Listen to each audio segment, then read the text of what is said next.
और मेरी जीजियों 5 स्थान बताएं और वो 5 स्थान बताएं और वो 5 स्थान जहाँ पर बैठकर जहाँ पर आप भगवान शंकर की आराधना कर रहे हो, अर्चना कर रहे हो, पूजन कर रहे हो, निवेदन कर रहे हो, चाकरी कर रहे हो, साधना कर रहे हो,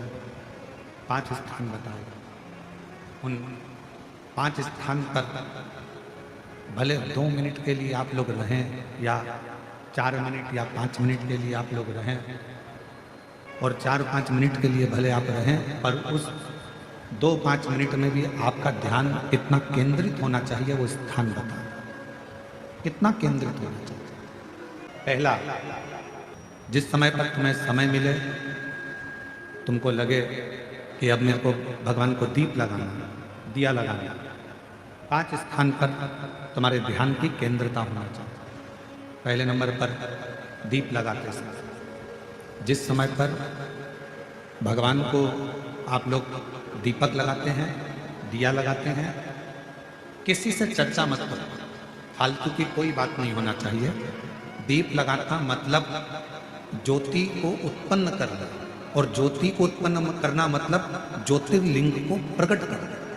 दीप की जो ज्योति होती है, दीप की जो ज्योति प्रकट होती है, दीपक की जो ज्योति होती है, वो भी ज्योतिर्लिंग का ही प्रतीक होती है। इसलिए दीपक लगाते समय व्यर्थ की किसी से बात ना करी जाए। दीपक लगाते समय किसी से व्यर्थ की बात ना करते हुए, जिस दीपक को आप प्रज्वलित कर रहे हो, जिस दीपक को आप लगा रहे हो, आपका ध्यान उस शिव की ज्योति में केंद्रित होना चाहिए। भगवान शंकर की ज्योति में आपका ध्यान केंद्रित, और शिव की ज्योति में जब आपका ध्यान केंद्रित होगा, भगवान शंकर की ज्योति में जब आपका ध्यान केंद्रित होगा, तब आप स्वयं भगवान शिव का साक्षीकरण 2 क्षण में करो। तो दीप जलाते समय चाहे मंदिर में दीपक लगाओ, चाहे घर के अंदर मंदिर में दीपक लगाओ, चाहे बेलपत्र के वृक्ष के नीचे दीपक लगाओ, चाहे आंवले के वृक्ष के नीचे दीपक लगाओ, चाहे आप घर के दरवाजे पर दीपक लगाओ। दीपक लगाते समय तुम्हारा ध्यान केंद्रित दीप में जो ज्योति है, ज्योति में जो शिवलिंग है, ज्योतिर्लिंग है, उस ज्योति का दर्शन करते समय अपने ध्यान को केंद्रित करो। दूसरा, भगवान शंकर को, सूर्य नारायण भगवान को, तुलसा महारानी को, बेलपत्र को, आंवले के वृक्ष को, पीपल के वृक्ष को, बट वृक्ष को, शमी वृक्ष को जब आप जल चढ़ाएं, तो जल चढ़ाते समय भी व्यर्थ की बातें ना करते हुए, जल चढ़ाते समय जल की जो धार है, उस धार पर अपना ध्यान केंद्रित होना चाहिए। दीपक की ज्योति पर आपका ध्यान केंद्रित हो, जल की धार पर आपका ध्यान केंद्रित हो। तीसरे नंबर पर कहा गया, तीसरा स्थान जो कहा गया, जब भगवान शंकर के मंदिर में, देवता के मंदिर में, देवालय में, शिवालय में जब आप भगवान को प्रणाम करने के लिए, नमन करने के लिए नीचे झुके हो, उस समय पर आपका ध्यान भगवान के चरणारविंद में केंद्रित होना चाहिए। ये तीसरे नंबर का स्थान है। ज्योति, जलधार, चरणारविंद को नमन करना तीसरा। और चौथा स्थान बताया, नंदी के पास जब आप बैठो, हमने पहले भी कथा में कहा, जब कोई बहुत ज़्यादा,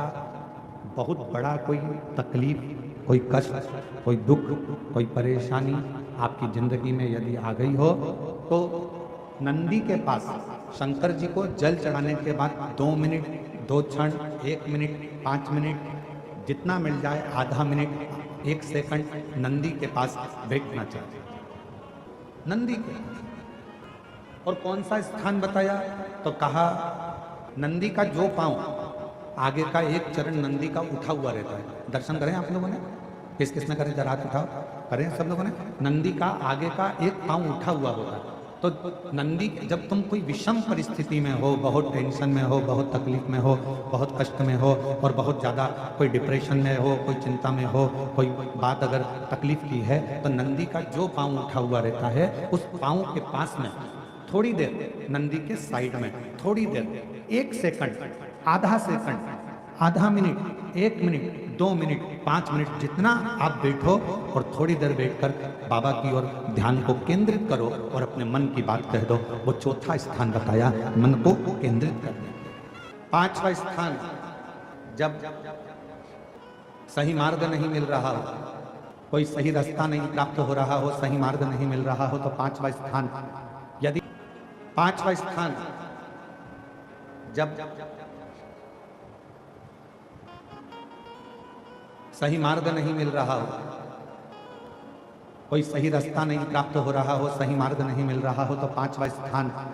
यदि मेरे महादेव के शिवलिंग के ऊपर जलाधारी लगी हो, तो मंदिर में गए, शिवालय में गए और भगवान शंकर के शिवलिंग के ऊपर यदि जलाधारी लगी हो, तो जब आप भगवान शंकर के मंदिर से बाहर निकल रहे हो,